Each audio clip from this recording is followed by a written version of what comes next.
안녕하세요. 준혁입니다. 오늘은 디자이너 한 분을 모셨습니다. 큐레이터의 질문들 첫 번째 에피소드는 AI였고, 그 다음 주제는 콘텐츠였는데요. 오늘은 디자인 이야기로 시작하지만 더 넓은 주제로 확장된 질문을 해볼 예정입니다. 그럼 오늘의 게스트 김희경 디자이너를 모실게요. 와. 와. 안녕하세요. 네, 김희경입니다. 네, 희경님 직접 희경님 언어로 자기소개를 부탁드릴게요. 저는 우선 이렇게 디자이너라고 저를 먼저 진영님이 소개시켰으니까 저도 어떤 디자이너다라고 말씀을 드리고 싶은데 근데 저는 어떤 단어로 드리기보다는 문장으로 저를 좀 설명을 드려야 될 것 같아요. 이게 늘 어려운 일인 것 같은데 저는 도시라고 하는 개념에 되게 관심이 많은데 그 도시라는 데서 이제 굉장히 많이 일어나고 그게 어떤 공간 같은 개념이기도 하고 아니면 정말 개념적인 개념이기도 하고 아니면 또 어떤 시간적인 거일 수도 있고 그런 건데 요즘에는 도시가 우리를 망치는 것에도 되게 관심이 많고요. 도시가 우리를 어떻게 또 이끌어내는지에도 되게 관심이 많은데 그런 안에서 예술이라든가 창작 노동이라든가 조금 더 구체적으로는 디자인이 어떤가를 또 만들 수 있지 않을까라는 개념으로 이제 도시랑 관련해서 도시의 많은 뭐 이슈들과 관련된 디자인을 하는 디자이너인데 이게 어떤 그래픽 디자이너라던가 산업 디자이너라는 딱 단어로 설명하기는 되게 어려운 개념인 것 같아요. 그래서 쟤는 뭔가 긴 문장으로 본인을 수식하고 있는 디자이너구나, 도시에 관심이 많은 사람이구나 라고 생각해 주시면 감사하겠는 디자이너 김희경입니다. 네, 너무 멋진 소개였고, 그러니까 희경님은 도시에서 그러니까 뭔가 복작복작하게 만들어내는 그런 디자이너라고 생각하면 될 것 같아요. 그것이 꼭 상품이나 뭐 포스터나 이런 것이 아니더라도 유무형의 무언가를 만들어내는 그런 디자이너였습니다. 그래서 사실 희경님과의 이제 인연은 저희가 그게 벌써 언제죠? 또 2, 3년 된 것 같은데 이제 같이 레프트 푸드라고 하는 프로젝트를 했었고 또 그 이후에 큐레이터의 사생활에서 인스타그램 하이라이트 전시를 좀 진행을 했었죠. 근데 이게 꼭 일뿐만이 아니라 서로 추구하는 어떤 가치관이나 생각들이 또 잘 맞아서 되게 동료이자 어떻게 보면은 약간 느슨한 친구 그렇게 관계를 이어갔던 것 같은데 최근에 이제 근황을 들어보니까 유학을 가신다고 해서 제가 사실 또 부랴부랴 모신 거거든요. 이제 멀리 떠나기 전에 네. 이런 대화를 꼭 나누고 가야 되겠다 해서 유학은 어디로 가신다고 하셨죠? 저는 네덜란드에 있는 되게 작은 도시인 아인토벤이라고 하는 지역으로 유학을 가게 되었습니다. 네, 원래 약간 유학을 가고 싶다 이런 말씀은 종종 하셨었는데 그냥 심플하게 먼저 궁금했던 거는 이런 유학을 가려면은 그럼 그동안에 희경님은 막 어학 점수 준비하시고 포트폴리오 이런 거 준비하면서 지내신 거예요? 네, 맞아요. 그래서 사실은 제가 원래는 그래도 여러 가지 활동을 좀 하고 싶었는데 잠깐 쉬고 좀 집중하는 시간을 가졌습니다.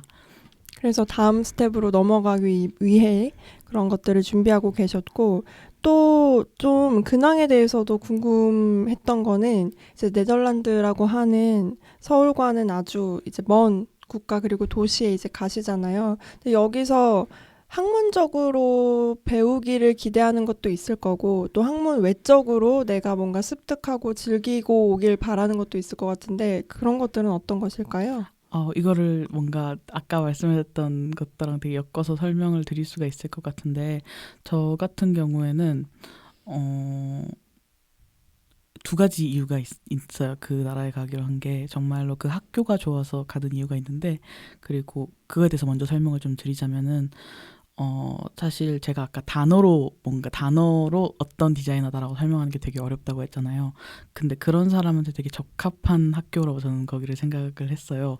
사실 한국에서는 많은 디자인이라고 하는 것들을 되게 미술의 상업화된 어떤 버전, 뭔가 상업적 미술이라는 거랑 동의어로 되게 쓰는 경우가 되게 많고 사람도 그렇게 이해를 하고 있는데 저는 사실 그렇게 이해하는 거에 좀 일종의 불만을 가지고 있었다고 해야 되나? 다른 그렇죠? 것들을 좀 찾고 싶었다고 해야 되나? 그런 것들이 좀 있었거든요.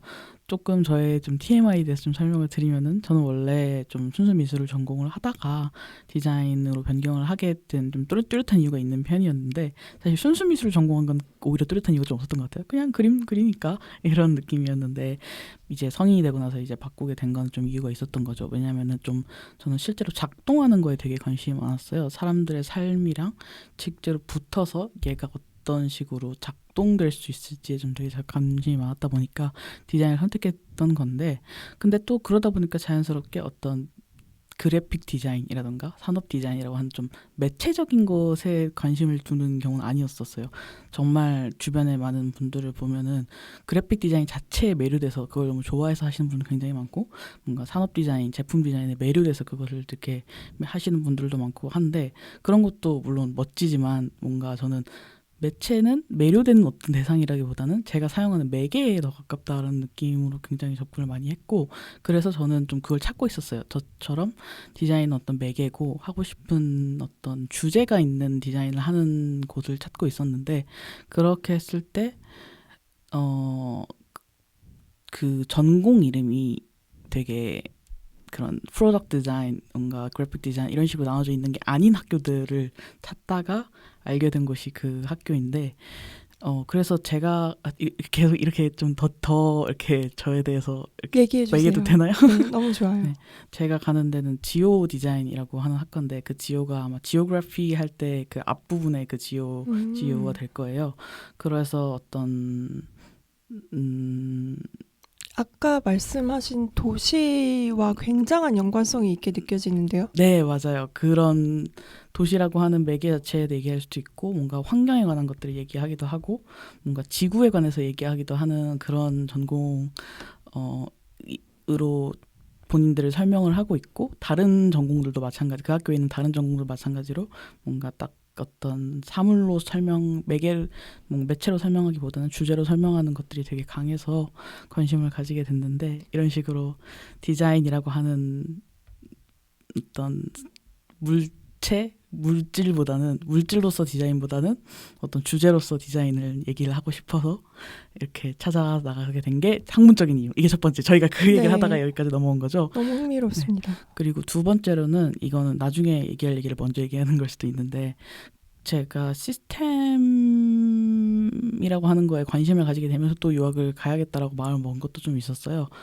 저는 어렸을 때부터 시스템이라고 하는 것들이 되게 관심이 많았고 그냥 단편적으로는 그냥 저는 고등학교를 이렇게 지하철을 타고 갔는데 제가 2호선을 타고 다녔어요.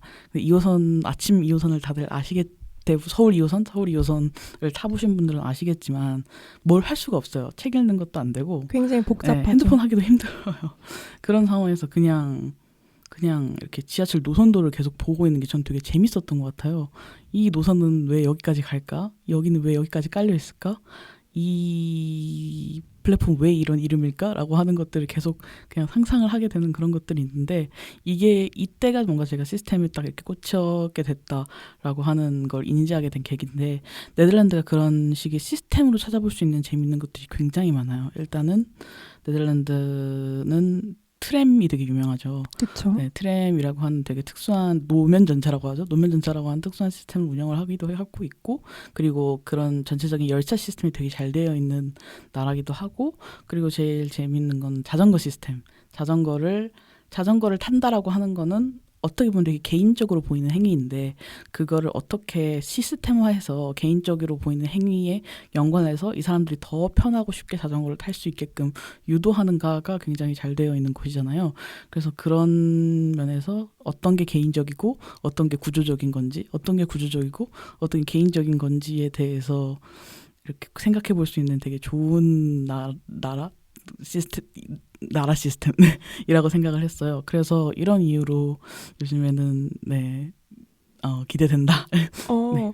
굉장히 이제 흥미로운 점이 일단 저는 보통 이제 미술대학, 디자인대학도 포함을 해서 그런 어떤 시각 디자인 또는 아니면 아까 말씀드렸던 뭐 프로그램 디자인 이런 식으로 이렇게 그 약간의 하위 장르라고 해야 되나? 그 아래에서 계속 파생될 수 있는 그렇게 나눠지는 것이 익숙하고 미술대학 같은 경우에도 회화과가 있고 회화 중에서도 뭐 서양화가 화가, 그리고 뭐 동양 화가가 있고 조속과 있고 뭐 이런 식으로 전통적인 분류법이잖아요, 이런 게.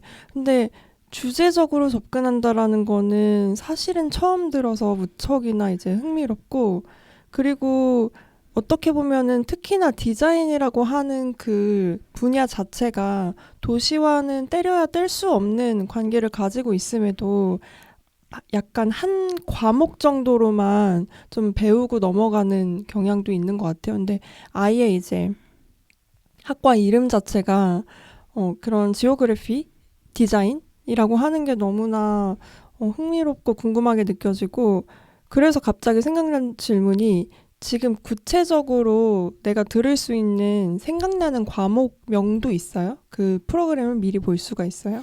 아, 네. 프로그램을 미리 볼 수가 있는데 그 커리큘럼 전체를 본다기보다는 어떤 그냥 제목 정도만 일단 볼 수가 있고, 제목으로는 되게 그 유물론에 관해서 되게 어, 다루는 것들이 많더라고요. 근데 그게 좀 전 당연하다고 느껴졌거든요. 왜냐면은 지오라고 하는, 지오도 사실 어찌 보면 그게, 저는 지오그래피라고 얘기하고 있지만 지오그래피 디자인이 아니라 지오 디자인이라는 이름을 썼다는 거는, 물론 이름이 너무 길어서 그럴 수도 있겠지만은, 지오라고 하는 어떤 어미라고 해야 되나, 어미를 가지고 한 거잖아요. 그러다 보니까 자연스럽게 어떤 물질성에 대해서 얘기하는 게 당연한 학과라고 저는 좀 생각이 들더라고요. 그래서 그러면은 제가 또 계속 생각하고 있었던 게, 제가 또 되게 좋아하는 이와사부로 코소라고 하는 어떤 도시를 계속 탐구하는 어떤 사회학 학자가 있어요. 일본의 학자인데, 그분은 지금은 아마 뉴욕에서 활동하고 계신 걸로 알고 있는데, 그분의 책을 굉장히 되게 좋아하는데, 그분이 얘기했던 게, 유토피아라고 하는 어떤 것을 상상해 봤을 때, 유토피아는 건축인가 아니면 상황인가라는 얘기를 되게 해요. 그러니까 도시를 어떤 것으로 바라봤을 때, 도시를 어떤 유토피아로 바라볼 때 그걸 건축이라는 어떤 그런 물성적인 요소로 바라봐야 되는 건지, 정말 그 어떤 메테리얼적인 요소로 바라봐야 되는 건지, 아니면은 거기서 사람들의 라이프 아니면 상황, 어떤 걸로 그런 걸로 바라봐야 할지에 따라서 관점이 되게 다른, 그런 두 개의 관점이 있다라는 걸 설명을 하고 계시는 걸 그 책에서 보고 너무 재밌다라고 얘기를 했는데, 그래서 결국 그런 것 같은 거예요. 만약에 도시를 건축으로 본다면, 건축 앞에서 인간은 되게 사실 어찌 보면 무기력해 보이는 거죠. 그것이 인간이 만들었음에도 불구하고, 건축이라고 하는 어떤 거대하고 되게 크고 엄청 단단하고 그런 것들 앞에서 인간이 되게 무기력해 보이는 그런 것들이 있는데, 그럼 인간은 그거에 종속된 건가? 라는 생각이 들 수도 있고요. 아니면 반대로 그 도시라고 하는 걸 어떤 상황이라고 바라봤을 때, 그러면은 인간은 뭔가 상황이라고 바라보면 또 뭔가 좀 더 긍정적으로 뭔가 들리죠. 좀 더 인간은 능동적으로 해낼 수 있는 게 있을 것 맞아요. 같고. 그래서 이거에 대해서 제가 이 얘기를 드시면 돼. 제가 무슨 얘기를 하는 거야라는 생각이 든다면, 조금 더 직관적으로, 혹시 토르 라그나로크라고 하는 영화를 보셨나요? 마블에서 나온 되게 옛날 그 그래도 한 6년 됐나? 네. 토르의 존재는 알고, 그 망치 맞나요? 맞아요. 맞아요. 망치를 자기만 들 수 있는 그 신을 말씀하시는 거죠. 맞아요. 네. 그 영화에서 그 똑같은 주제를 다뤄요. 이게 갑자기 그 도시가 파괴될 위기에 처했는데, 이 토르는 그 나라의 왕자이기 때문에 거기를 지키고 싶은 거예요. 왕자이자 이제 왕이에요. 그러니까 지키고 싶은 거예요. 근데 이제 마지막에 깨달음을 얻는 게, 라그나로크를 이런 스페이스, 공간으로 볼 건지, 라그나로크를 시민, 거기에 살고 있는 백성들로 볼 건지에 따라서, 라그나로크는 도시라 이게 아니라 백성들이었구나라는 걸 깨닫고 이주를 하는, 그 황폐화된 곳을 버리고 이주를 하는 장면이 나와요. 공간의 축을 아예 옮겨버리는 네, 거죠. 맞아요. 그래서 토르한테 라그나로크는 거기를 그 삶을 이루고 있었던 자신들의 신하, 어떤 시민, 이런 존재들이었다라는 건데, 그걸 보시면 뭔가 제가 아까 얘기했던 게 조금 네. 이해가 되지 않을까라고 생각이 들고, 제가 근데 이런 식으로 무슨 대화해도 되나요? 이렇게 이 완전 얘기를 하다가 좋아요. 지금 잘하고 있어요. 감사합니다. 그래서 저는 그런 물성이 인간한테 미칠 수 있는 것들에 되게 관심이, 유물론이라고 하는 것 자체에는 좀 관심이 있는 편이었는데, 그거에 대해서 다룰 수 있는 것도 되게 재미있었고, 사실 그 과에서 또 재미있다고 느꼈던 것 중에 하나가, 역시 대학원이다 보니까 교수님을 따라서 가게 되기 마련인데, 저는 그 교수님들에 대해서 좀 교수 선생님이자 이제 작가들이죠. 되게 유명한 작가, 너무나 유명한 메타 헤이븐이라고 하는 그룹의 두 분이 이제 거기서 헤드 프로페서로 일을 하고 계신데 저는 그분들 도쿄에서 그분들의 전시를 봤다가 아 이런 작업을 하는 사람도 있구나라는 게 되게 이렇게 매료돼가지고 좀 관심을 가지게 됐던 게 큰데 그 교수님 커리큘럼을 따라서 가는 것도 물론 있고 교수님을 따라서 가는 것도 있었던 그런 네, 말씀 들어보니까 저도 너무 재밌고 앞으로 희경님이 네덜란드에서 공부를 하면서 또 펼쳐보게 될 디자인이 정말로 궁금해집니다. 저희가 근황 나눔에 대해서 자세히 이야기를 나눴는데 이렇게 자세할 필요가 충분히 있었던 것 같아요. 그러면은 바로 저희는 그냥 바로 들어가거든요. 아 이렇게 네. 네, 그럼 첫 번째 질문을 한번 해보려고 하는데 순수 미술과 디자인은 실용성과 상업성이라는 차이가 있다고 간주된다. 하지만 알고 보면 많은 디자이너들이 매체로서 디자인을 선택해서 마치 순수 예술처럼 개인 작업을 하기도 한다. 희경님도 그런 디자이너 중 하나이고요. 그래서 이런 관점에서 어떤 타인의, 그러니까 다른 디자이너의 좋아하는 디자인 작업이 있다면 무엇일까요? 제가 요즘 두괄식으로 말하는 걸 습관하고 있거든요. 왜냐하면 영어권 국가에 가서 살아야 되기 때문에 저는 그거에 대해서 말씀을 드리면 역시 그 닷페이스라고 하는 대한 미디어에서 나왔던 김앱시바 디자이너님의 온라인 퀴어 축제 디자인을 굉장히 정말 좋아하는 편인데 왜냐하면 또 이제 또 설명해야겠죠. 두괄식이니까 왜냐하면 저는 디자인이 뭐 미술과 얼마나 다르냐라고 하는 게 무슨 계속 끝없이 얘기할 수 있지만 왜냐면 반박할 것들이 늘 언제나 생기기 때문에 미술과 디자인이 뭐가 다르냐고 했을 때 디자인이 미술과 뭐가 다르냐고 했을 때 했을 때 아니야. 근데 또 생각해보니까 이게 또 같은 지점 같기도 하고 다른 지점 같기도 하네요. 한번 들으면서 한번 차이점인 것 같으면서도 공통점인 것 같다. 네. 어떤 특정 저희한테 상황이 생기죠. 예산 그리고 뭐 시간 그리고 뭐 여러 가지 인력 이런 조건들이 생기잖아요. 그 조건들 안에서 그 조건을 조율하는 능력이 미술가이든 디자이너든 중요한데 특히 디자이너는 오랫동안 되게 기업체라던가 산업체라던가 사업들 어떤 그 상업성이랑 계속 연관을 하다 보니까 그 부분이 조금 더 예민하고 더 차가운 부분이 될 수 있다고 저는 생각을 하는데 그 부분에 있어서 사실 제가 알기로는 닷페이스라고 하는 미디어는 그렇게 큰 기업을 등에 업은 것도 아니고 그리고 심지어는 사실 지금 운영하지 않는 걸로 알고 있거든요. 그쵸. 예, 그렇게 그 프로젝트 그렇게 했을 때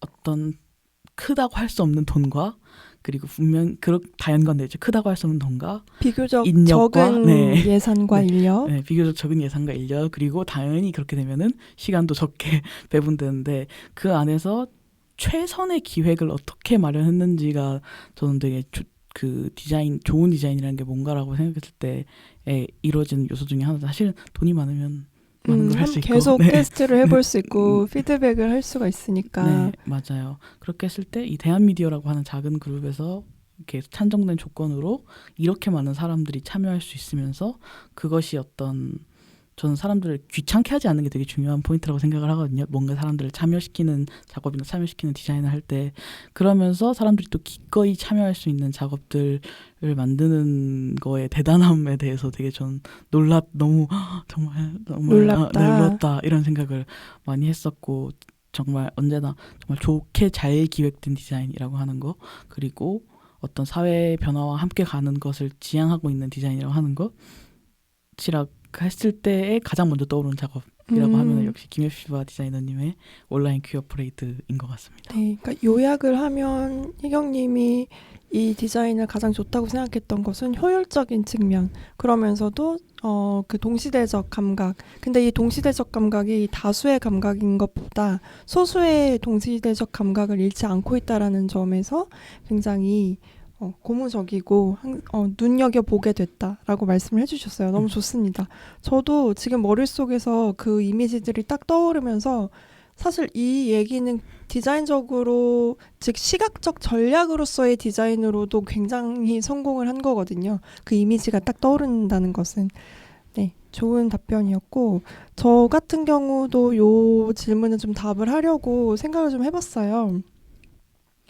근데 저는 이제 마야린의 베트남 참전 용사를 위한 기념비 이 작업을 정말 좋은 디자인 작업이라고 얘기를 드리는데 아마 혜경님한테 아주 지나가면서 슬쩍 얘기한 적이 있을 수도 있을 것 같아요. 근데 이제 이게 뭐냐면 이제 미국 워싱턴 DC에 있는 걸로 제가 기억을 하고 있고 말 그대로 기념비예요. 참전 용사를 기리기 위한 기념비. 근데 보통의 이제 기념비가 수직적으로 세워져 있잖아요. 그래서 이제 하늘을 쳐다보면서 기념비를 봐야 하는데 이 기념비 같은 경우에는 땅에 굉장히 가깝게 붙어 있어서 즉 수직적이지가 않고 수평적이에요.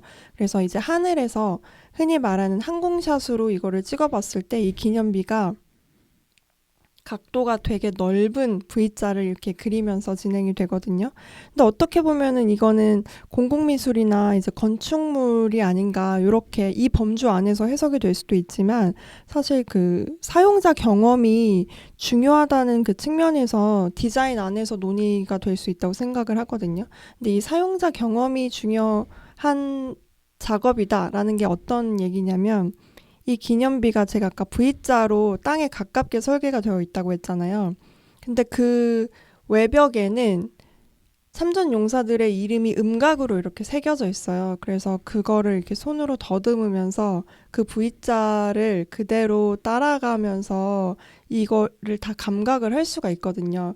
우리가 보통의 기념비는 이제 서서 그냥 응시하기만 한다면 얘는 직접 손으로 감각하면서 그거를 다 따라서 갈 수 있는 거예요. 즉 굉장히 경험 그리고 체험이 이제 중요한 거죠. 근데 이런 관점에서는 디자인으로 해석이 될 수 있는 여지가 충분하지 않을까 해서 이 작업을 좀 소개를 해드리고 싶고, 제가 사실 이거에 관한 여러 가지 비평이나 연구가 이미 진행이 되고 있는데, 제가 어떤 글에서 본지 정확히 기억이 안 나지만, 이런 표현을 좀 본 적이 있어요.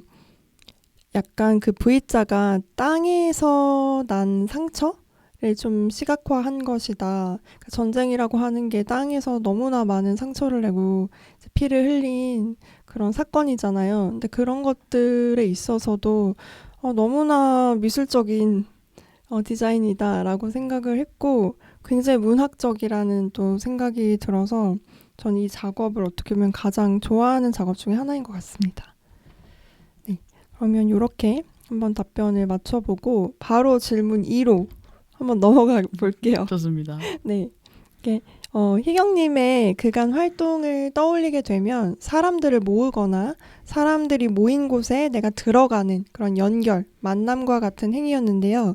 이런 측면에서는 관계미학의 맥락에서도 이야기될 수 있을 텐데 사실 관계미학의 한계점으로 예술의 시간이 끝나면 그 예술의 시간이 끝난다는 거는 즉 전시나 퍼포먼스가 끝나면 그 관계가 바로 해체되는 일시성이 이렇게 지적이 되기도 하죠.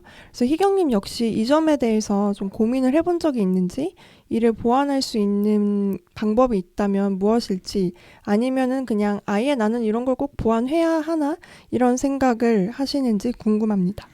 너무 좋은 정말 제가 왜 오래 이렇게 지나다 보면 얘기하고 싶은 얘기가 있잖아요. 근데 누가 질문을 해야 얘기를 할 거 아니에요. 그렇죠. 근데 그렇게 했을 때 누가 질문을 한다의 그 질문에 너무 좋은 질문인 것 같아서 말씀을 드리면은 저도 사실은 되게 관계미학으로 얘기할 수 있는 사람인 것 같아요. 제가 관계미학에 대해서 막 공부를 하고 잘 알고 있는 건 아니겠지만 사람들이 저의 작업을 얘기할 때 자연스럽게 관계미학을 얘기를 해주시고 저도 그거에 대해서 생각을 해보고 하는 부분이 있다 보니까 그런 것 같은데 접근성 그게 사실 저는 일시성보다는 그것이 일시적으로 지나갔다 끝났다라고 하는 것하고 관련 있는 거긴 한데 접근성에 더 초점을 맞추게 주세요. 되는 것 같아요. 왜냐하면은 사실은 저랑 아까 말씀드렸던 건 저랑 진현님은 레프트푸드라고 하는 그 음식을 나눠 먹는 그 시기 소수자들이 음식을 나눠 먹는 워크숍에서 뵙게 됐는데 저는 이게 한 번에 이렇게 한 번 워크숍이 끝나면 이제 그것이 흘러간다라고 하는 작업의 형식 자체는 그렇게 막 괜찮지 않나? 라는 생각을 했었어요. 그렇게 한계나 어떤 보완할 점을 느끼지 못하는. 근데 다만 거기서 그러면 접근성이 사실 자연스럽게 생각이 드는 거예요. 예를 들면 제 그림이 회화나 조각이었으면 사실 그것이 어딘가에 운반돼서라도 보여줄 수 있는 여지가 있는데 제 작업 같은 경우에는 그 10층짜리 그 거의 아마 11층 정도 되는 곳이었을 거예요. 가정집에서 저희가 작업을 했었는데 11층 되는 곳에 하필 그 시간에 그쵸. 어떤 남들과 함께하는 남의 집에 가는 그런 것이 참여하는 것이 가능한 사람은 정해지게 되기 마련이고 그렇게 했을 때 이게 정말 내가 하고자 하는 얘기 결국에는 우리가 배제당했던 경험들을 환대의 경험으로 승화하자라고 하는 얘기를 했을 때 어떤 누군가를 제안해서 받으면 그게 되게 웃긴 일이 돼버리는 것 뿐더러 작업의 얘기랑 어쨌든 어그러지게 되는 부분들이 있는 것이죠. 많은 사실 근데 관계미학을 다루는 작업들이 그렇게 될 수밖에 없다고 생각하거든요. 관계미학이 내재하고 있는 저는 그것도 있어요. 사실 많은 관계미학들이 어떤 기본적으로 되게 따뜻함을 내재하고 있고 그리고 그것들에 매료된 작가님들도 많이 보이고 그리고 그것들을 내세우는 분들도 많이 보이는데 그럴수록 사실은 어떤 그 따뜻함이 누군가를 포용하지 못할 때에 웃겨지는 것만큼 되게 없다고 저는 그런 그만큼 웃긴 일이 사실 없다고 생각을 했거든요.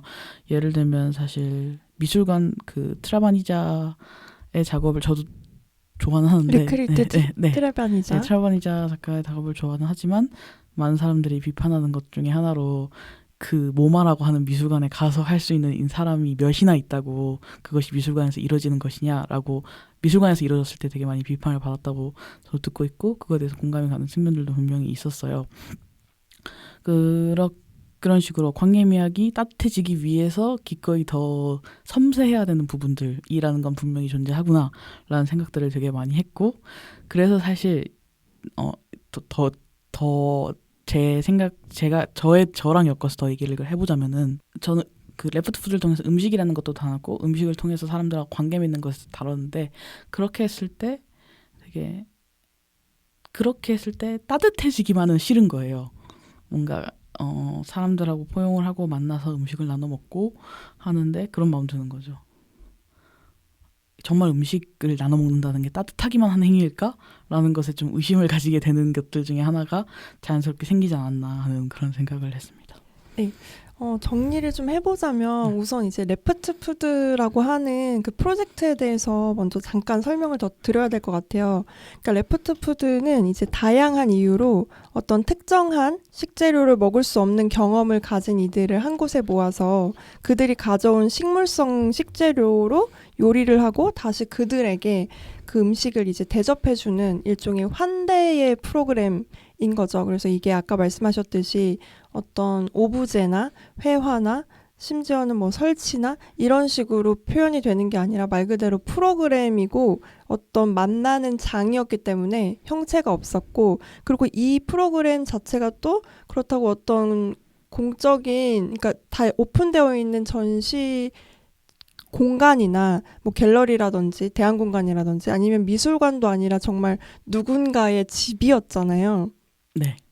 그런 측면에서는 굉장히 접근성이 어렵다고도 느낄 수가 있다. 이런 말씀을 해주신 것 같아요. 그러니까 여기서의 접근성은 이 집에서 한다라는 것을 우리가 어떻게 더 많이 알릴 수가 있을 것이며 왜냐면 오픈된 플레이스가 이제 아니기 때문에 조금 사적으로 이렇게 아름아름해서 홍보가 되기도 하잖아요. 그래서 그런 관점에서 말씀을 해주신 것 같고 그리고 희경님 같은 경우에는 관계미학의 어떤 한계를 일시성도 내가 인정을 하고 동의를 하지만 나는 사실 일시성은 그렇게 중요하지 않다라고 보고 아까 지금 여기까지 논의를 이어왔던 접근성이 더 중요한 문제가 아닌가라고 봐서 그 접근성에 대한 고민은 오히려 좀 하고 있고 그리고 그 접근성의 어떤 요소로는 따뜻함이라고 하는 감수성 그거를 고려를 해야 하는데 왜냐면 비교적 어떤 따뜻한 분위기가 형성이 되면 그 자동적으로 접근성은 좀 좋아지는 어떤 경향이 좀 있잖아요. 그래도 한번 해볼 수 있겠다 또는 들어가 볼 수 있겠다라고 하는 심리적 접근성이죠. 근데 사실 그렇게 따뜻함을 추구하는 관계 미학이 실제로 그렇게 작동을 하는가에 대해서는 또 비판적으로 고찰을 해봐야 되는 거고 그래서 또 희경님은 너무 그렇게 따뜻함을 내세우는 것이 나의 작업 안에서는 그렇게 유의미하지 않다라고 보시는 것 같아요. 그러면 이 따뜻함보다 조금 더 적합한, 더 적절한 뭔가 형용사나 수식어가 있다면 희경님 작업에 뭐가 있을까요? 어렵네요.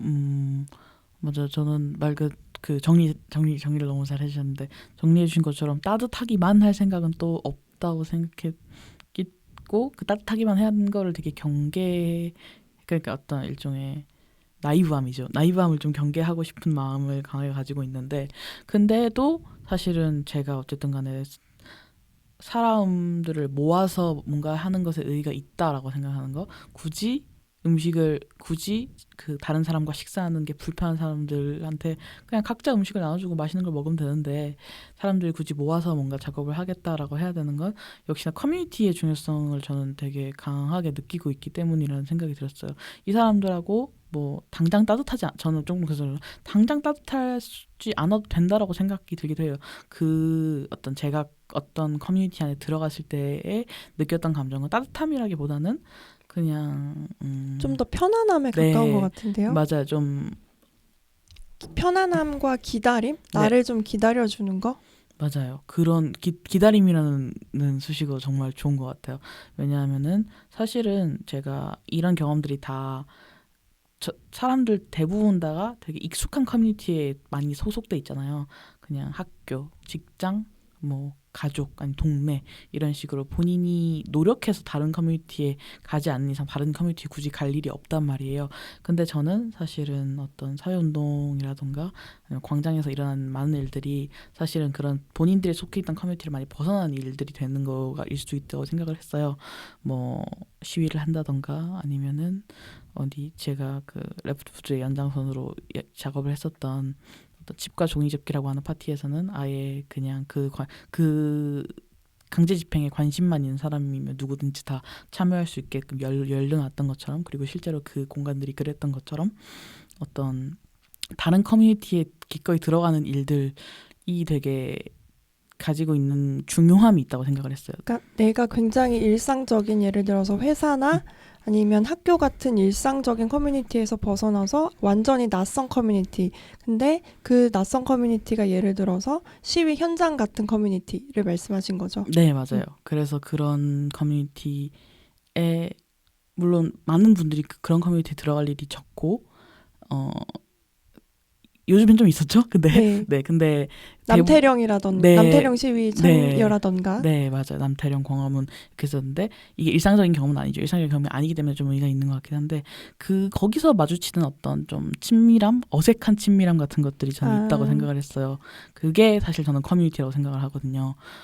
그래서 현실적인 커뮤니티는 바로 따뜻해질 수가 없고 그래서 그런 관점에서 희경님은 그 따뜻함이라고 하는 게 너무 비현실적이다. 실제 세계에서는 곧바로 기능하지 않는 그래서 어색한 친밀함이 사실은 정말로 커뮤니티 안에서 그 감도는 기운이고 그것을 좀 주목하시는 것 같아요. 네, 맞아요.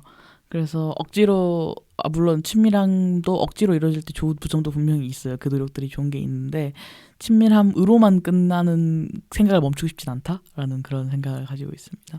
이 대답이 너무나 의미가 있는 게 특히 개인적으로 저는 관계미학에 원래부터 이제 관심이 많아서 사실 이런 질문을 던지기도 한 건데 제가 최근에 또 관계미학의 한계점에 대해서 많이 생각해 볼 그 기회가 있었어요. 근데 사실 관계미학의 한계점이 너무나 많은 거예요. 아직도 동시대에서 너무나 많이 논의가 되고 있고 그리고 이 관계미학이 이론의 틀로서 적용되는 분야가 아무래도 동시대 미술이다 보니까 이 동시대 미술 안에서 사실 관계미학의 그 정점 그리고 그 본질을 제대로 실현한다는 게 이 동시대 미술이라는 장르적 특성상 너무나 어려운 게 아닌가. 여기에서는 진짜 이런 것도 알아야 되고 저런 것도 알아야 되고 약간 이런 분위기나 저런 제스처나 이런 것들을 사실 다 알고 있어야지 거기서 친밀함이 빠르게 형성이 될 텐데 그리고 그게 지속이 될 텐데 그러기에는 일반 관람자 또는 더 다양한 계층과 취향을 가진 사람들을 다 연결시키는 게 어렵지 않나 이런 생각을 가지고 있었는데 희경님의 지금 이 관계 미학에서 오히려 중요하게 생각하는 게 어색한 친밀함 그리고 제가 말씀드렸던 기다림 이런 걸로 보는 관점이 이 관계 미학을 다시 좀 정의해 볼 수 있는 관점인 것 같아서 되게 유의미한 것 같아요. 흥미롭습니다. 네, 그래서 답변을 잘 들었고 그 다음으로 이제 질문을 넘어가게 되면 벌써 이게 세 번째 질문인데 네. 아까 잠깐 레프트 푸드 얘기를 먼저 이제 우리가 하게 됐어요. 근데 이 레프트 푸드는 제가 아까 말씀드렸다시피 그냥 프로그램이었잖아요. 만남의 장이었고. 그래서 요거를 뭔가 물질로 남겨놓을 수가 없었을 텐데 그럼에도 이 희경님은 이거를 대화 자체를 녹취를 해서 활자화를 시켜서 책으로 만들었었죠. 근데 이런 식으로 이렇게 출판을 하는 방법 외에도 좀 기록 방법에 대한 다른 아이디어도 있으세요? 이렇게 만남이나 연결이나 이렇게 비물질화 되어 있는 작업에 대해서 기록으로 남길 수 있는 또 다른 방법?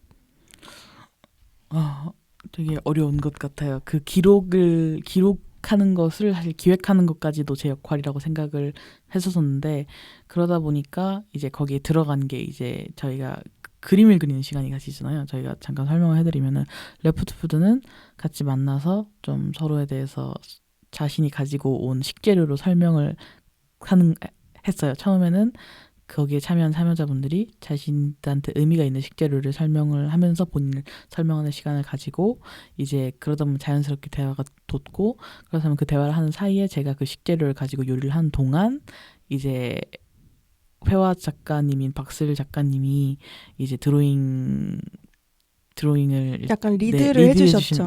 리드해 주시면서 그 그림을 같이 그려보는 시간이 있었는데 그것도 일종의 하나의 기획이긴 했어요. 그냥 단순히 처음에는 요리하는 동안 같이 참여하신 분들이 그냥 멀뚱멀뚱 있게 둘 수 없는데라는 걸 시작된 거긴 하지만 사실 글이 되게 또렷하고 선명한 요소이기 때문에 그거를 활자화한 것도 있는데 그거 말고도 사실 더 표현할 수 있는 게 있으면 뭐가 좋을까라는 생각을 했던 것 같긴 해요. 그래서 나왔던 게 그 드로잉을 같이 그려보는 것들이었고 그런 식으로 어쨌든 기록을 기획하는 일에 있어서 고민이 좀 많으신 네, 고민이 되게 많게 부분이군요. 되는 것. 그래서 사실은 저는 그런 특집 저널 같은 걸 많이 찾아보긴 해요. 어쨌든 간에 제가 워크숍을 열고 그 워크숍에서 사람들의 대화를 녹음을 하고 그 사람들의 말을 듣는 건 일종의 질적 조사로서 일종의 좀 저널한 부분들이 되게 있죠.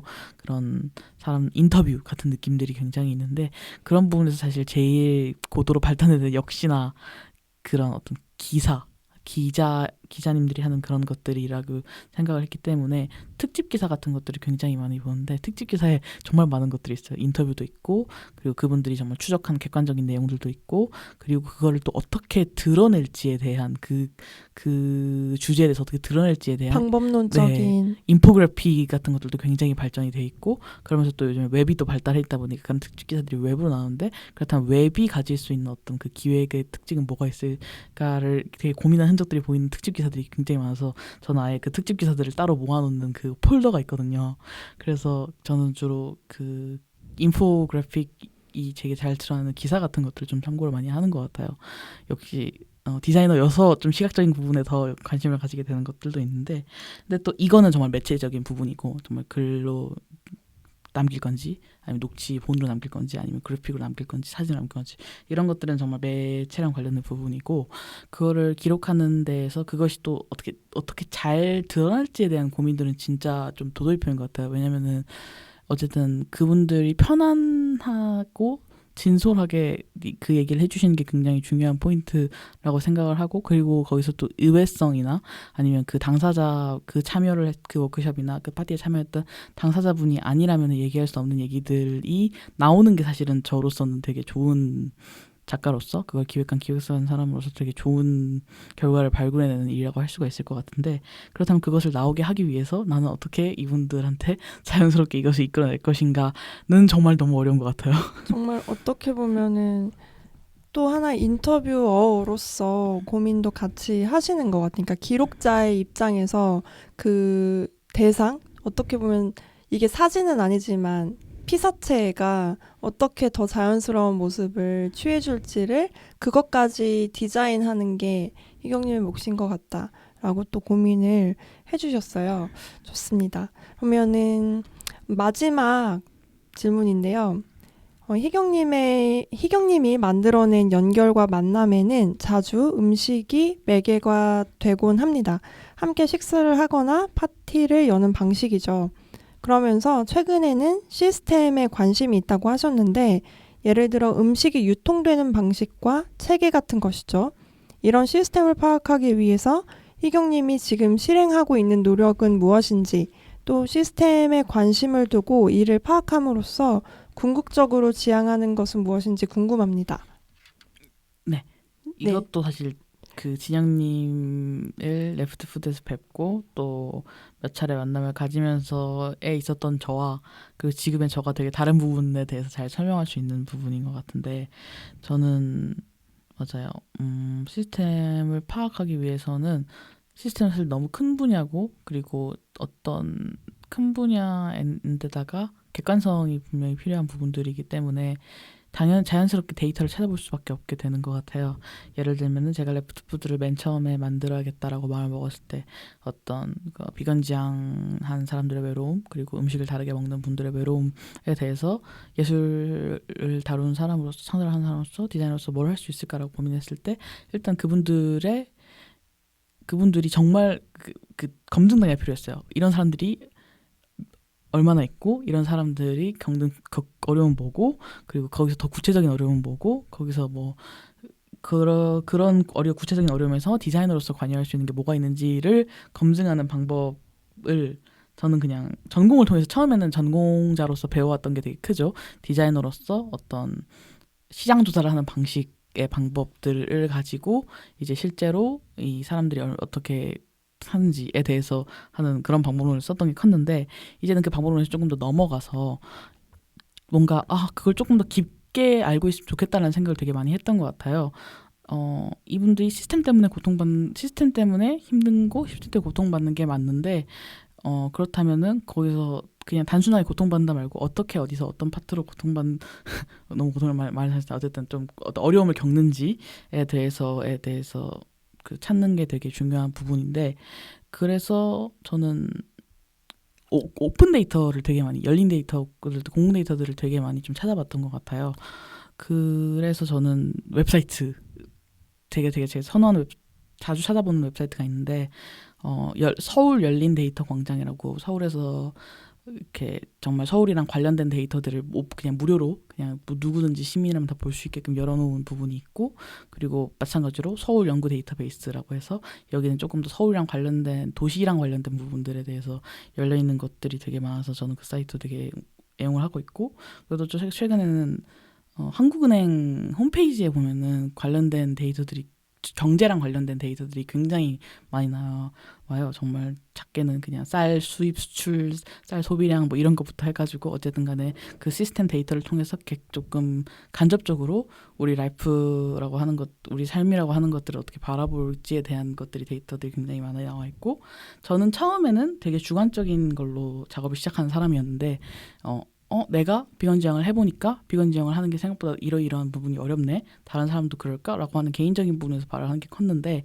그런 부분에서의 장점도 물론 되게 있는 것 같아요. 그래서 사람들을 직접 찾아다니고 인터뷰를 하고 뭔가 이런 것들의 장점들 되게 많은 것 같은데 또 데이터가 가지고 있는 데이터만의 장점, 시스템 데이터만의 장점들이 또 분명하게 있는 것 같아서 그런 부분들을 되게 관심을 가지고 찾아보게 되었고 한번 정리를 하면 좋을 것 같은 게 그러니까 지극히 희경님의 어떤 미시사적인 개인적인 경험으로 출발한 이런 작업들이 유효한가 다른 사람에게 그래도 공감을 살 수 있을 만한 내용인가를 처음에는 약간 실험을 해보시듯 그런 디자인 작업이나 이런 프로젝트를 이렇게 열게 되신 거예요. 근데 해보니까 어쨌든 공감을 이제 받았고 이러한 사람들은 분명히 얼마나 되는지는 모르지만 존재한다라는 것까지 결론을 얻으셨어요. 그 다음에 이제 생겨나게 된 그 다음에 질문이 그런데 이렇게 얼마나 되는지 모르는 사람들이 실제로는 얼마나 되는지도 알고 싶으며 이 모든 사람들이 어떤 근거에 의해서 뭔가 배제가 되거나 또는 자기가 느끼는 어려움을 가지고 살아가게 되거나 이런 실질적인 데이터를 궁금해하기 시작했다라는 말이잖아요. 네, 맞아요. 그리고 그것을 오픈 데이터라고 하는 것이 어쨌든 있기 때문에 그거를 확인하면서 나만의 문제라고 인식했던 부분이 생각보다 우리 공동의 문제일 수 있겠다라는 어떤 전환이 한번 이루어진 것 같아요. 네, 이 얘기 맞을까요? 완벽하게 네. 정리해. 이건 거의 건너뛰고 몇 분부터 보세요라고 해서 지영님 이 정리해 준 걸 따로 이렇게 보여드리고 싶은 그런 마음인데요. 네, 네, 맞습니다. 좋습니다. 네, 네, 그러면 이제 그 뒤에 이어졌던 질문이 이제 왜 이렇게 어떤 더 거대한 데이터, 그리고 그 시스템을 만들 수 있는 이런 거대한 데이터, 그리고 시스템, 이것을 관심을 두고 있는 건지, 그 궁극적으로 지향하는 것이 무엇이길래 이 답변을 이제 해주실 차례거든요. 네. 물론 그 시스템으로 사람들의 삶을 이렇게 경유해서 보는 것 자체에 그냥 순수하게 흥미가 있었던 것도 있는데 그게 전부가 아니라 그러면 사실 아까 말씀드렸던 거랑 되게 비슷한 건데요. 사람들이 건축에서 벗어날 수 없다고 느끼는 것처럼 마찬가지로 사람들이 시스템에서 벗어날 수 없다고 느끼게 되기도 한다고 저는 생각을 했어요. 예를 들면 굳이 어떤 네이버 지도가 전 네이버 지도를 할 때 쓰는데 굳이 네이버 지도가 정해준 어떤 지하철을 타고 어디서 내려서 어디서 가세요 라는 말을 듣지 않고 그냥 건물이 있던 뭐 막힌 길이 있던 그냥 넘어가는 사람의 미친 사람 취급을 받듯이 네이버 지도를 굳이 따르지 않고 그렇게 일직선으로 가는 사람이 미친 사람 취급을 받듯이 어떤 너무 시스템이 우리의 삶을 유도하거나 우리의 삶을 어떤 제약하는 것들은 굉장히 너무 쉬워 보이고 우리가 그것을 저항하는 건 굉장히 어려워 보이는데 그럼에도 불구하고 저항을 굳이 하는 사람들이 있죠. 저는 거기에 정확히 말하면 그 부분에 되게 관심이 많은 것 같아요. 어떤 되게 어려운 질문인데 우리는 시스템 혹은 건축의 노예인가 아닌가라고 하는 질문들이 굉장히 어렵고 그리고 어떨 때는 가끔 이런 이분법이 노예냐 아니냐로 나눠지는 그 이분법 자체가 문제가 될 거라고 느껴지는 지점들이 분명히 있는데 거기서 힘들게 저항을 하고 있는 사람들한테 늘 저는 관심이 갔던 것 같아요. 저도 스스로 그런 사람이 되려고 노력을 했었고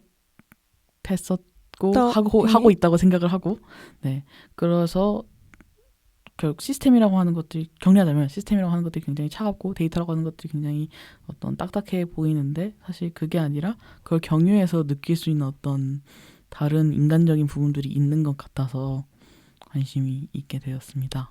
결국에는 정리를 하자면 희경님은 시스템을 조금이라도 탈피하는 어떤 대안적 삶을 추구하기 위해서 그리고 그런 대안적 삶을 더 많은 사람들과 나누기 위해서 시스템에 관심을 가진 것 같다. 이런 생각이 또 들고 그리고 조금 짚고 넘어가야 할 것이 데이터와 시스템이 정의로서는 분명히 좀 다르잖아요. 네. 근데 희경님의 지금 이 맥락 안에서는 데이터라고 하는 거는 결국에는 시스템을 형성할 수 있는 어떤 근거로 쓰인 것을 데이터라고 말씀을 하신 것 같아요. 맞나요? 저는 오히려 살짝 비슷하긴 한데 좀 다른 게 시스템이라고 하는 게 그냥 우린 직관적으로 시스템이 뭔지 그냥 시스템이라고 하는 것들이 뭔지 그냥 감각은 하고 있는데 시스템이 뭐냐라고 하면은 설명을 하라고 하면 좀 너무 어렵죠. 미술이 뭐야? 라고 설명하기 너무 어렵고 디자인이 뭐야? 라고 설명하기 너무 어렵듯이 시스템이 그런 건데 그러면은 시스템을 반대로 이렇게 시스템이 우리한테 어떤 주어진 것처럼 보이는데 시스템이라고 하는 개념이 우리한테 주어져서 와 시스템이다 위에서 이렇게 되는 것처럼 보이는데 사실 그걸 반대로 데이터라고 하는 거를 통해서 시스템을 이렇게 읽어나가는 게 가능하다고 저는 생각을 했었어요. 그래서 제가 그걸 계속 동치어처럼 좀 거의 동의어처럼 쓰고 있었던 게 있는데 쉽게 말하면 어떤 시스템이라고 하는 매개를 읽는 언어로서 데이터에 되게 자연스럽게 관심이 가지 않았나. 그러면 오히려 제 이해가 조금 틀린 부분이 있는 게 희경님, 저는 데이터와 시스템을 분명히 조금 다르게 구분하면서 이제 이야기를 듣고 있었는데 오히려 희경님의 맥락에서는 그게 다르기보다는 거의 동치어로 쓰셔서 제가 사실은 이걸 짚고 넘어가겠다 말씀을 드린 건데 동치어일 수 있는 이유는 이 데이터가 약간 어떤 뭔가 가시화됐다고 해야 되나? 그런 게 근데 또 아이러니한 건 시스템이 가시화된 상태는 아니잖아요. 맞아요. 오히려 시스템이 비가시화된 것이고 데이터가 가시화된 건데 그럼 이렇게 생각할 수도 있을 것 같아요.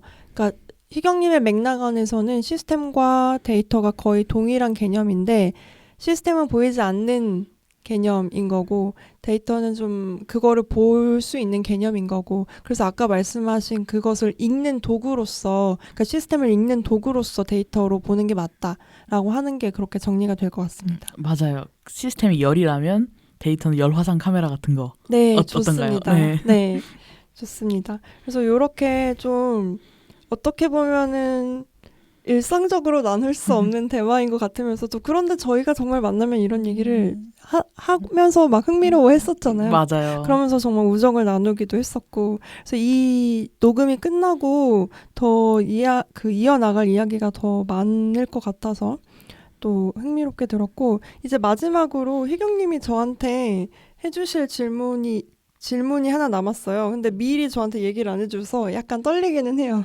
어쨌든 큐레이터의 사생활이라는 이름으로 활동을 하고 있는 지영님이신데 저는 그 생각을 많이 하거든요. 큐레이팅이 정말 많은 거를 내포하고 있는 거라는 걸 그 매 순간 느끼는데 이제 뭐 작업을 하는 친구를 만나든 이제 큐레이터를 만나든 이제 누구를 만나든 그렇게 하게 되는데 그런 부분에 있어서 사실 기획 큐레이팅을 번역을 어떻게 하는지 사실 정확하게 뭔가 딱 되어 있는 것 같진 않아요. 왜냐면은 제가 큐레이터를 어떤 번역기에 돌렸을 때 그게 되게 기획이라는 단어로 나올 때도 있고 계획이라는 단어로 나올 때도 있고 그게 또 플래닝이라는 단어로 다시 바꾸기도 하고 이런 것들 그런 번역에 되게 이상함마저도 큐레이팅을 설명하는 단어라고 생각을 많이 하고 그러면서도 또 어쨌든 간에 저희가 지금 조금 오랜만에 다시 만나는 사이긴 하지만 또 그동안에 어떤 지영님의 활동을 계속 봐왔단 말이에요.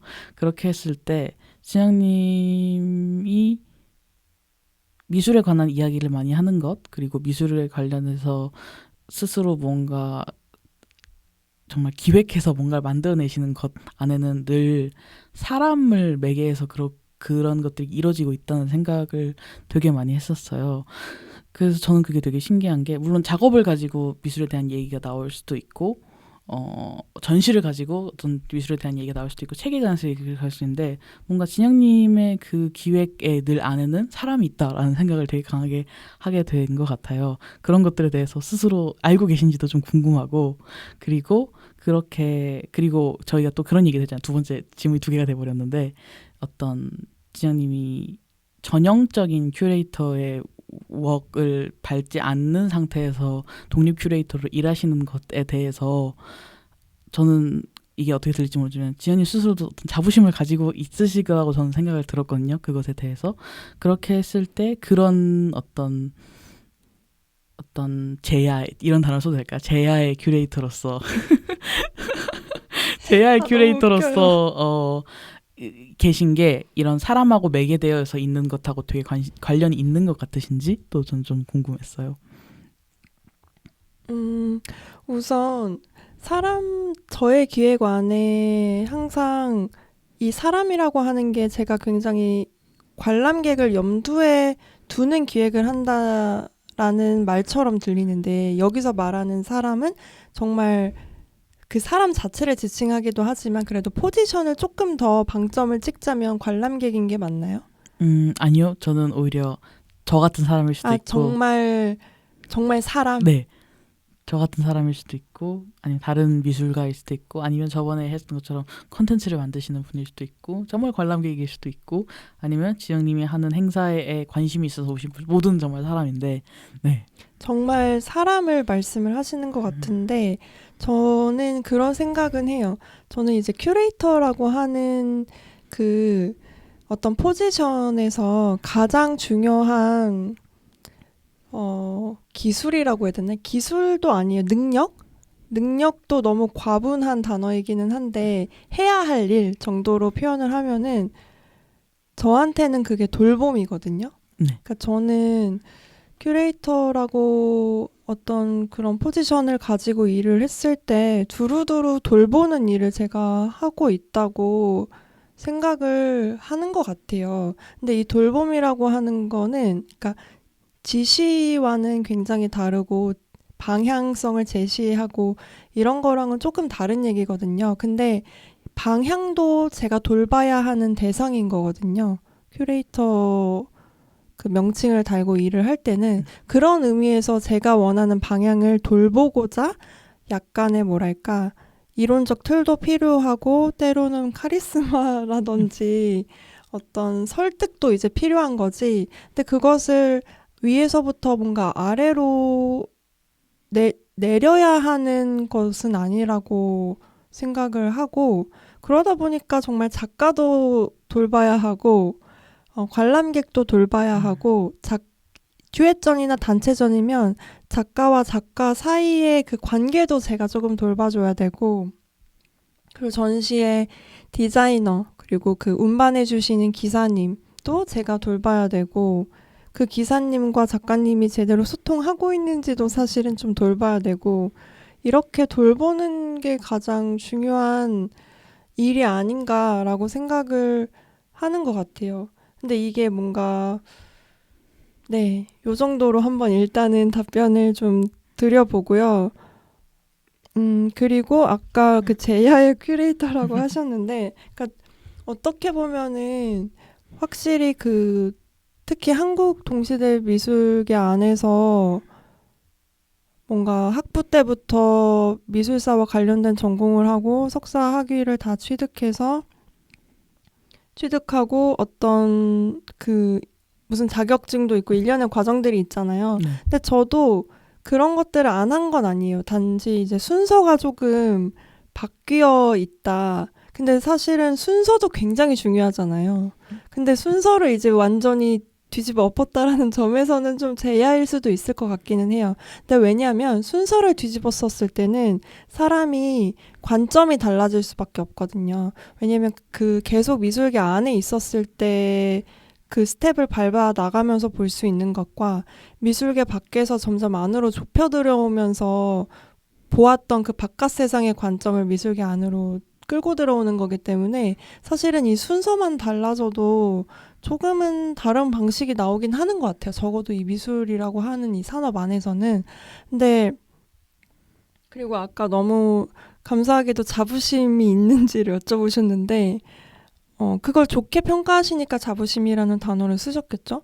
그런데 정말 자부심은 없고 책임감은 있죠.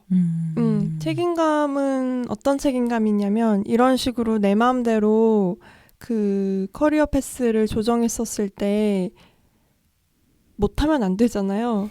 네, 그래서 그런 거에 대한 책임감도 있고 그리고 저는 앞으로도 이런 사람들이 더 많이 나와야지 좋다고 생각을 해요. 근데 왜 좋다고 생각하냐면 그래야지 조금 마음이 편해지면 마음 편하게 살 수 있거든요. 그러니까 왜냐면 우리가 시간도 지키고 순서도 지키려니까 이 나이 때 뭐 해야 되고 저 나이 때 뭐 해야 되고 너무 이제 압박받으면서 사는데 조금 이렇게 저처럼 시간도 뒤집고 순서도 뒤집으면은 마음이 좀 편하거든요. 근데 물론 이제 세상은 그렇게 안 보니까 이제 뭐라고 하는데 이런 사람이 많아지면 마음이 편해지겠죠. 그래서 사람들이 좀 마음이 편하게 살려면은 좀 우리가 인생의 시간과 순서를 마음대로 설정해야 된다.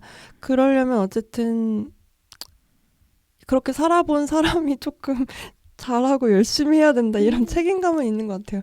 네, 그래서 너무 저에게 주신 질문이 굉장히 좀 직업적 태도에 대해서 또 오랜만에 생각해 볼 수 있는 질문인 것 같아서 좋았습니다. 감사합니다, 희경님. 제가 더 감사드리죠. 그러면은 우리가 이렇게 또 급하게 끝내요, 저희가. 원래 그러지 않기로 했는데 질문이 워낙에 이제 되게 몰입돼서 얘기하게 되죠. 엄청 집중하게 되잖아요. 약간 맞아요. 거의 수업처럼. 맞아요. 그래서 에너지를 한꺼번에 많이 쓰기 때문에 또 끝낼 때는 급하게 빠르게 종결을 합니다. 그래서 오늘 나와주셔서 감사하고 마지막으로 희경님 소감 듣고 마치도록 할게요. 오늘 함께 해주신 소감 어떠셨나요? 우선 언제나 그 문장으로 저 설명해야 되는 디자이너로서 말이 길어지는 건 언제나 좋은 너무 좋아요. 재밌는 일인 것 같아요.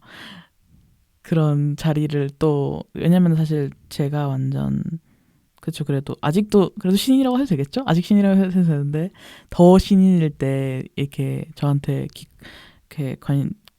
관심을 이렇게 가져주시고 제 작업에 관심을 가져주시고 제 얘기를 들어주는 사람이 있겠구나라는 거를 되게 거의 처음 느끼게 해준 게 진영님이었던 그런 경험이 있어요.